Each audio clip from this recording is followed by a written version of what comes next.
ये कहानी है एक ऐसे जिन की जो हजारों सालों से एक चिराग में कैद है। वह चिराग में सालों से एक लड़की के कारण क्या था और वह सालों से उसे लड़की को खोज रहा था। वहीं दूर हजारों किलोमीटर एक गांव में खायोंग नाम की लड़की रहती थी, जिसे बचपन में ही उसकी सगी माँ ने उसकी नानी के पास छोड़ दिया और बदले में वह हर सालों से पैसे भेजती थी, मगर उसकी नानी ने वो पैसे नहीं लिए। उसने वह पैसे खेत में गाड़ दिए। खायोंग बचपन से ही उसके अंदर कोई इमोशन नहीं थे, मगर उसकी नानी ने बड़े प्यार से हैंडल करती थी। खायोंग अपनी माँ से बहुत नफरत करती थी।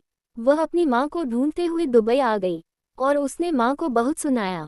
खायोंग और लोगों के साथ रेगिस्तान घूम गई। वहाँ उसे एक चिराग मिला। वहाँ उसे चिराग मिलता है।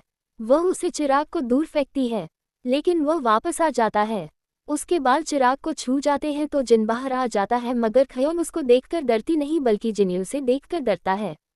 जीनी बोलता है, मैं एक जिन हूँ, मगर खोन उसकी बात का भरोसा नहीं करती और उसे छोड़कर चली जाती है।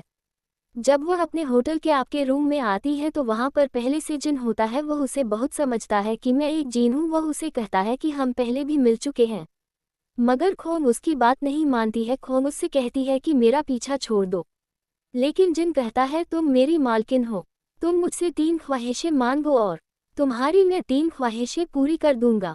मगर खोन कोई ख्वाहिश नहीं मांगती। वह जिन से कहती है मैं कोई ख्वाहिश नहीं मांगूंगी, तुम मेरा पीछा छोड़ दो। मगर जिन उसका पीछा नहीं छोड़ता है। फिर केगोंग जिन से कहती है अगर तुम जिन हो तो मुझे उड़ाकर सबसे ऊंची वाली बिल्डिंग में ले चलो। जिन खोन को उड़ाकर सबसे ऊंची वाली बिल्डिंग में ले जाता है।